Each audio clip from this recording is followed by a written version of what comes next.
European space agency का एक नया मिशन जो लॉन्च कर रहा है इसरो। ये एक ऐसा मिशन है जिसका नाम है प्रोबा 3, जो अंतरिक्ष में जाके सूरज की आउटरी सतह को स्टडी करेगा। लेकिन खास बात यह है कि यहां पर एक नहीं 2 सैटेलाइट्स होंगी। करेगा एक सूर्य ग्रहण क्रिएट करेगा, एक नकली सूर्य ग्रहण क्रिएट करेगा या सोलर इक्लिप्स क्रिएट करेगा। आखिर क्यों यूरोपियन स्पेस एजेंसी ने इस मिशन के लिए इसरो को चुना? क्यों ये जो प्रोबा 3 मिशन है ये खास है और क्या वजह है कि ये अभी तक की एक यूनिक लॉन्च है, ये जानते हैं इस वीडियो में। Welcome to only IAS. सबसे पहले समझिए कि ये लॉन्च व्हीकल प्रोबा 3 मिशन ये है क्या। हमारे काम की चीज पहले ये है कि हमें ये जानना पड़ेगा कि प्रोबा 3 मिशन है क्या। तो PROBA 3 mission European space agency का एक मिशन है और इसका मेन उद्देश्य क्या है? इसका मेन उद्देश्य है कि वो अंतरिक्ष में जाके सूर्य की जो आउटर मोस्ट लेयर है एटमॉस्फेयर की, जो हॉटेस्ट लेयर है जिसका नाम होता है कोरोना, उसको स्टडी करेगी। ठीक है। इस मिशन की खास बात यह भी है कि इसके अंदर एक नहीं बल्कि 2 सैटेलाइट्स का इस्तेमाल किया जा रहा है। ये पहली बार ऐसा हो रहा है कि एक प्रिसिशन फॉर्मेशन फ्लाइंग हो रही है, यानी केवल एक सैटेलाइट नहीं बल्कि एक टैब टीम की तरह 2 सैटेलाइट्स फ्लाई करने वाले हैं जो साथ में फ्लाई करेंगे, जिससे कि ये अंतरिक्ष में जब ये सूर्य के कोरोना के पास जाए तो उसको स्टडी कर पाए। अब इसको जानने के लिए पहले हमें एक तस्वीर के थ्रू समझना चाहिए कि कोरोना होता कहाँ है। जब आप सन को देख रहे हो तो ये सन स्पॉट है जो आपको यहां दिख रहा है और ये आउटर मोस्ट लेयर है जिसे हम कोरोना कहते हैं, और ये यहीं पर आकर इसे स्टडी करेगा जो सन की हॉटेस्ट लेयर है। क्योंकि गैसेस और बहुत तेज मैग्नेटिक फील्ड की वजह से सन के आप बहुत ज्यादा करीब नहीं जा सकते। हालांकि कोरोना को स्टडी किया जा सकता है, इसीलिए ईएसए ने फोकस किया है कि अब वो कोरोना को स्टडी करने वाले हैं और ये अपनी सैटेलाइट बना के तैयार हो गए जो कि है प्रोबा 3। इससे पहले प्रोबा 1 और 2 जो है वो सोलर को लेकर नहीं बल्कि वेजिटेशन और बाकी जगहों पर फोकस करने के लिए था। तो प्रोबा 3 ये पहला दुनिया का प्रिसिशन फ्लाइंग मिशन है। इसमें 2 सैटेलाइट्स हैं, एक है कॉर्नोग्राफ और एक है ऑकल्टर। तो ऑकल्टर जो है वो ये काम करेगा कि ये सनलाइट को ब्लॉक करेगा, जबकि जो कॉर्नोग्राफ है वो टेलीस्कोप रखता है साथ में इसको स्टडी करने के लिए। तो ये जो कॉर्नोग्राफ है इसमें सैटेलाइट लगा हुआ है, ये इसको स्टडी करेगा, ये सनलाइट को ब्लॉक करेगा। तो इस मैकेनिज्म से फायदा ये होगा कि उनके पास ज्यादा कैपेबिलिटी होगी वो स्टडी करने की, ऑब्जर्व करने की मूवमेंट्स को, लाइट्स को, और इसी वजह से ये आउटर एटमॉस्फेयर को कोरोना की बेहतर तरीके से स्टडी कर पाएंगे, जो होगा मेनली कॉर्नोग्राफ के थ्रू। और ऑकल्टर क्या करेगा? ऑकल्टर ब्लॉक करेगा सन की डिस्क को। तो एक तरह का ये नकली चंद्रग्रहण, या सॉरी चंद्रग्रहण नहीं, सूर्य ग्रहण बना रहे हैं, यानी सोलर इक्लिप्स यहां पे करने में कामयाब हो रहे हैं।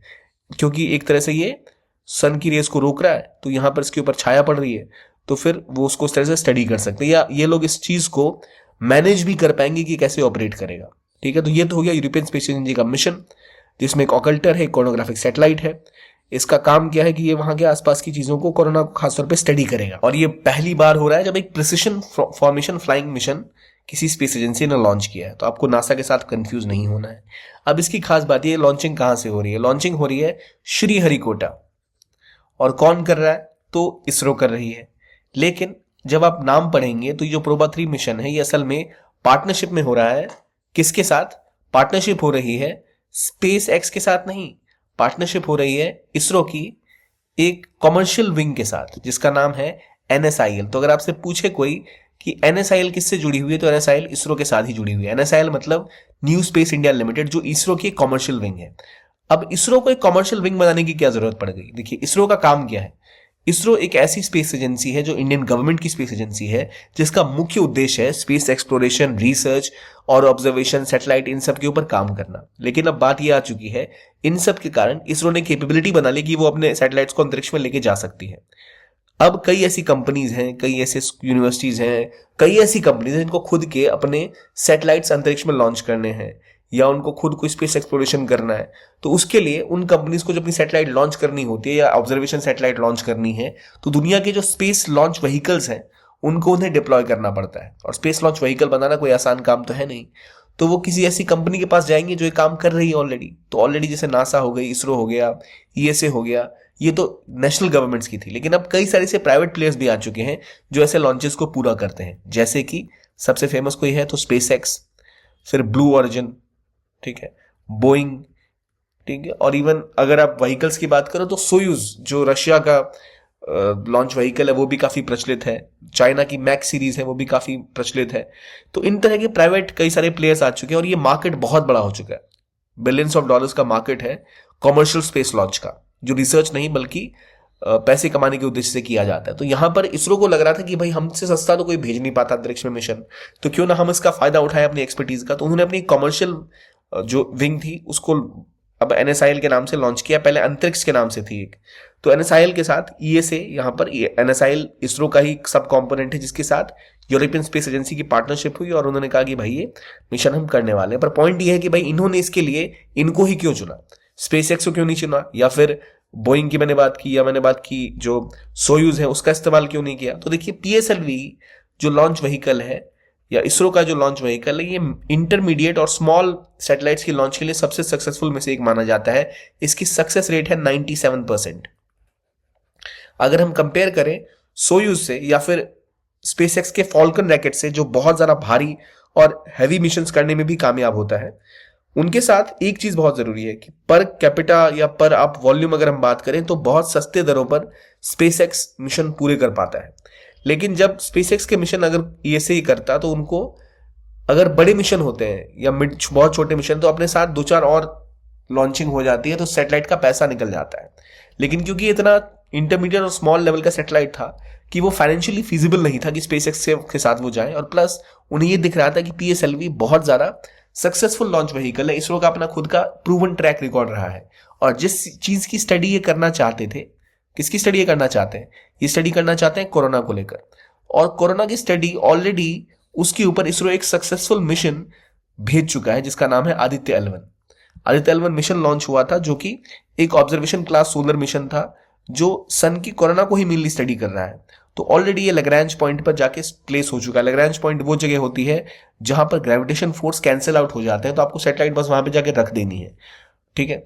तो वो अपने आप ही वहां पे स्टैब्लिश रहती है, आगे पीछे नहीं होती। तो वो ऑलरेडी एक सफल मिशन कर चुके थे इसरो वाले, और इसरो के NSIL कॉस्ट इफेक्टिव और PSLV जो व्हीकल है लॉन्च व्हीकल वो काफी ज्यादा सक्सेस रेट उसका बहुत ज्यादा हाई है। इसीलिए इन्होंने सोचा क्यों ना PSLV XL का ही इस्तेमाल किया जाए अपने टॉप 3 मिशन के लिए, और ये मिशन अब अंतरिक्ष में जा रहा है। और इसकी क्या डिटेल्स है वो हमने समझ ली कि भाई कौन सी स्पेस एजेंसी इसको लॉन्च कर रही है, कहां से कर रही है, क्यों कर रही है, क्या इसकी टेक्नोलॉजी है, क्या इसका ऑब्जेक्टिव है। प्लस ये एक चीज और बढ़ाती है, वो है स्पेस डिप्लोमेसी।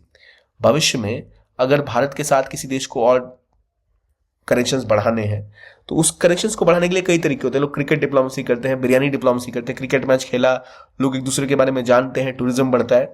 वैसे एक चीज होती है स्पेस डिप्लोमेसी, जहां ऐसा ज्वाइंट विजन करने के बाद या कोलैबोरेशन बढ़ने के बाद इन दोनों देशों में, इन दोनों एजेंसीज में एक कॉमर्शियल रिलेशन बिल्ड होगा, जो बाद में इसके और भी कई सारे आयाम हैं जो सामने आ सकते हैं। स्पेस डिप्लोमेसी एक तरीका है जिसके तहत ये एजेंसीज आपस में कोलैबोरेट कर रही है, बाद में इनकी कंट्रीज भी आपस में कोलैबोरेट कर सकती है।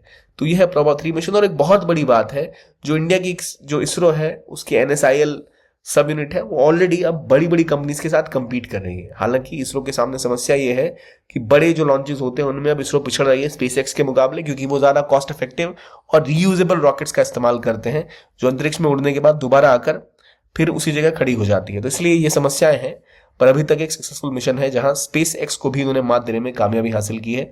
ये था आज का वीडियो। आई होप आपको अच्छा लगा हो। देखने के लिए बहुत बहुत धन्यवाद। Keep on watching only IAS।